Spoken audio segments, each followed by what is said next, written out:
కృపలో క్షేమము నీచితివి, కృపకు పాత్రులుగా చేసితివి. కృపలో క్షేమము నీచితివి, కృపకు పాత్రులుగా చేసితివి. కృపను గూర్చి పాడెదనేను, కృపను గూర్చి పొగడెద నిన్ను. కృపను గూర్చి పాడెదనేను, కృపను గూర్చి పొగడెద నిన్ను.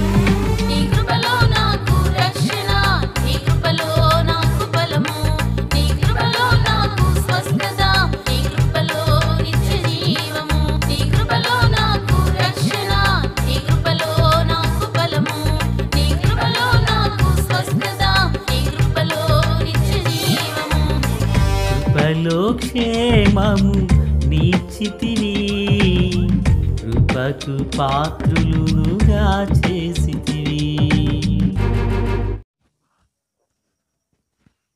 ప్రభు అయినటువంటి యేసుక్రీస్తు వారి పరిశుద్ధమైన నామంలో తండ్రి అయిన దేవాది దేవునికి నిత్యము స్తుతియు స్తోత్రములు, మహిమయు ఘనతయు ప్రభావములు యుగయుగములు ప్రభువునకి చెల్లునుగాక. ఆత్మీయులారా, బాగున్నారు కదా? దేవుని మహాకృపను బట్టి మరో పర్యాయం మనం ఇలాగన కలిసి దేవుని దైవ వాక్యమును ధ్యానం చేటుకుగాను మహాదేవుడు మనకు అనుగ్రహించిన ఈ మంచి తరుణమును బట్టి మనము ప్రభువుని ఎంతగానో స్తుతించ బద్దులమునై ఉన్నాము. దయగలిగిన ఆయన ఆత్మచేత సమభూమి గల దేశమున ప్రభువు మనలను నడిపించునుగాక. ఆమేన్. నేటి దినాన మనకు మొదటి బుధవారం మందిరములో స్వస్థత అభిషేక కూడిక జరుగుచున్నది కనుక తప్పక ఆత్మీయులు పాల్గొనవలనని ప్రభు పేరట మనవి చేయుచున్నాను. అనంతరం అందరికీ దేవుని నామమున మరి ప్రేమ విందు ఏర్పాటు చేయడం జరుగుతుంది. సంతోషం. మరి తెలియని వారికి తెలిసిన వారు పరిచయం చేసి అందరూ ప్రభు సన్నిధిలో నిలవాలని ప్రభు పేరట మనవి చేస్తున్న సంతోషం. నేటి దిన వాక్య ధ్యానమై లేవియా కాండం 7వ అధ్యాయం 23 నుంచి 38 వరకున్న వచనాలను మనము ధ్యానం చేయబోచున్నాము. ప్రియులారా, 35వ వచనం, వారు తనకు యాజకులగునట్లు యెహోవా వారిని చేరదీసిన దినమందు యెహోవా అర్పించు హోమ ద్రవ్యములలో నుండినది అభిషేకమును బట్టి అహరోనుకును, అభిషేకమును బట్టియే అతని సంతతి వారికి కలిగెను. ప్రార్థన. తండ్రి దేవా స్తోత్రం. చదవబడిన వాక్యం మీది. వినిచున్న వారందరూ మీ వారు, మీ దాసుడనైన నన్ను పూర్ణముగా మరుగు చేసి దైవస్వరమును వినిపింపచేయమని, రాకడ కొరకు రాజ్యం కొరకు సిద్ధపరచమని, సియోనులో నుండి మీ కృపాహస్తం మా అందరికీ తోడయుండును గాక. యేసునామమున అడిగి వేడుకుని ప్రార్థించిన మనవులన్నీ పొందియున్నామని నమ్ముచున్నాము మా పరమ తండ్రి. ఆమేన్. ఆత్మీయులారా, బాగున్నారు కదా? ఈరోజు యాజకత్వము గూర్చి మనం వినబోతున్నాం. యాజకత్వమును దేవుడు ఏ గోత్రాన్ని కోరుకున్నారంటే లేవి గోత్రములో నుండి అహరోను వంశీయులను దేవుడు కోరుకున్నాడు. లేవీలు ఎంతోమంది ఉన్న ఆ లేవీలలో కేవలం అహరోను వంశీయులను మాత్రమే దేవుడు ఏర్పరచుకున్నారు. వారిని ఏర్పరచుకోవడానికి కూడా ఒక బలమైన కారణాన్ని మనం లేఖనంలో చూడవచ్చు. ఏమనగా, వారు అభిషేకించబడి ఆ అభిషేకమును బట్టియే యాజకత్వము అహరోను సంతతి వారికి కలిగింది అని చూస్తున్నాం. అంటే అహరోను వంశీయులు ఏం చేయబడ్డారు? అభిషేకించబడ్డారు. ప్రియులారా, నిజానికి అహరోనులో కొన్ని లోపాలను మనం చూడవచ్చు. అయినను లోపములను గూర్చి దేవుడు ప్రస్తావించకుండగా లోపములను దేవుడు ఆ, పరిహరింపచేసి పరిహరింపచేసి వారిని యాజకులునుగా 12 గోత్రాల్లో లేవి గోత్రం నుంచి అహరోను వంశీయులను ఏర్పరచుకున్నాడు. గల కారణం ఏమై ఉండాలంటే, మనం గడిచిన దినాల్లో అనేక పర్యాయాలు విన్నాం. చూడండి, ఇజ్రాయేల్ మొత్తం 20 లక్షల పైబడిన జనాంగం అని మరి మోషే కాలంలో చూస్తాం. తర్వాత వారు అభివృద్ధి పరచబడుతూ వచ్చారు. 2 గోత్రాలుగా చేయబడ్డారు. ఆ 2 భాగాలుగా విభాగించబడ్డారు. అయితే వీరందరిలో దేవుడు వీరిని కోరుకోవడానికి గల ఉద్దేశం ఏమై ఉండొచ్చు? లేవి గోత్రాన్ని ప్రియులారా, మోషే సీనాయి పర్వతం మీదకి వెళ్ళి వచ్చినప్పుడు ప్రజలు అందరూ తిని త్రాగుచు ఆడడానికి లేస్తే దేవుని పక్షాన మీలో ఎవరుంటారు అని మోషే ఆహ్వానాన్ని పలికాడు. పలికితే పిల్లరా, అప్పుడు వచ్చిన వారెవరంటే కేవలం లేవీలు మాత్రమే. హల్లెలూయా. అప్పటికే దేవుడు ధర్మశాస్త్రాన్ని మోషేకి ఇచ్చారు కదా. ఈ నిబంధన పలకలను మోషే ఆ దూడను మీద కొట్టి పగలగొడతారు. అయితే వాటిలో ఏం రాసింది? అహరోను వంశస్థులను నేను ఏర్పరచుకున్నానంటాడు దేవుడు. మరి ఈ లేవీల్ని దేవుడు ఎందుకు ప్రత్యేకపరుచుకున్నారంటే కారణం, లేవిని కన్నప్పుడు పెట్టిన పేరు రూబేను, షిమ్యోను తర్వాత 3వ కుమారుడు లేవి. ఇక మీదట నా భర్త హత్తుకుని ఉంటాడని చెప్పి పేరు పెట్టింది పిల్లరా.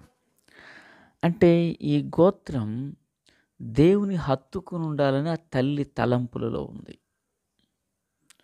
బాహ్యంగా నా భర్త నన్ను హత్తుకుని ఉంటాడు, కానీ ఈ బిడ్డ దేవుని హత్తుకుని ఉండాలి. అది గొప్ప ఉద్దేశం. ఆ తల్లి యొక్క మనోవాంఛను దేవుడు సిద్ధపరిచారు, స్థిరపరిచారు. దేవునికి మహిమ కలుగును గాక. తర్వాత పిల్లరా, మరి అహరోను వంశాన్ని దేవుడు ఎందుకు ఏర్పరచుకున్నారు అంటే, అహరోను ఐగుప్తులో నుండగా మోషే 100కి 100గా నియమించబడ్డాడు. 100కి 100గా మిరియాము, అహరోను, మోషే అనవార్లను దేవుడు అన్యదేశంలో ఉండగా తన కొరకు ప్రవక్తలుగా ఉండుటకు ఏర్పరచుకున్నాడని ప్రవక్తల గ్రంథాల్లో చూస్తున్నాం.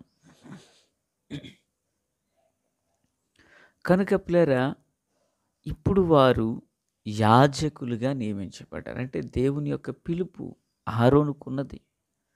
అహరోను పిలువబడ్డాడు. అహరోనుకి పిలుపుంద గనకనే వారు యాజకత్వపు సేవలోకి రాగలిగారు. ఇప్పుడు ఆ యాజకత్వము వారికి నిత్య కట్టడగా మారడానికి గల కారణం అభిషేకించబడుతూ వచ్చారు, అభిషేకించబడుతున్నారు. ఈరోజు దేవుని పిల్లలుగా మనం కూడా మరి అభిషేకం అనేది చాలా ప్రాముఖ్యం. అహరోను తన లేవి యొక్క గోత్ర తన తల్లి ప్రభువును హత్తుకుని ఉండాలని కోరుకుంది. అహరోను పిలువబడ్డాడు. లేవి గోత్రం దేవుని కొరకు మేము నిలబడతామని వాళ్ళు ప్రత్యేకించబడ్డారు. అహరోను పిలుపు, అభిషేకం. లేదా 4 విషయాలు చెప్పాను నేను. 1, లేయా తల్లి దేవుని కొరకు వారు హత్తుకుని జీవించాలనే భావంతో పేరు పెట్టింది. ఓకేనా? ఇక 2, దేవుని పిల్లరా, ఈ యొక్క లేవి లేక అహరోను వంశీయులు దేవుని కొరకు ఎవరు యెహోవా పక్షాన్ని నిలబడేవారంటే వారు ప్రత్యేకించబడ్డారు. 2. ఇక 3, అహరోను పిలువబడ్డాడు.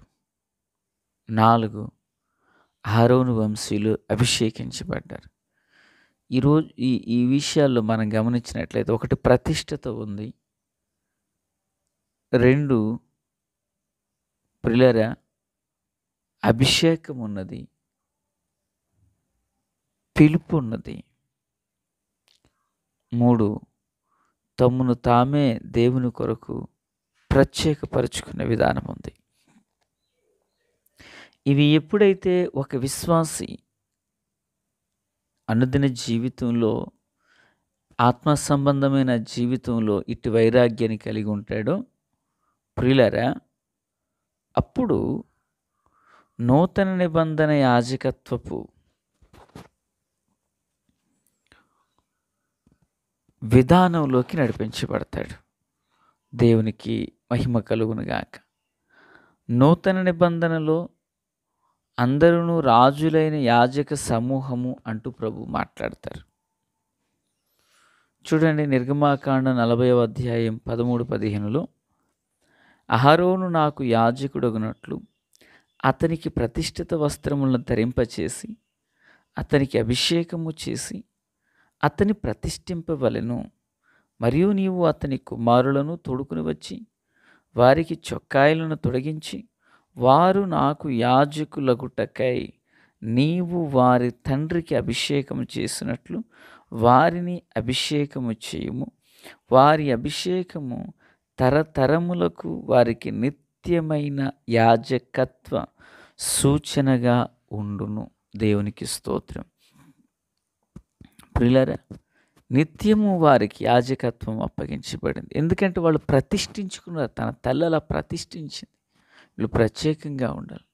వారు దేవుని కొరకు అలాగ నిలవబడ్డారు, పిలుపును పొందుకున్నారు.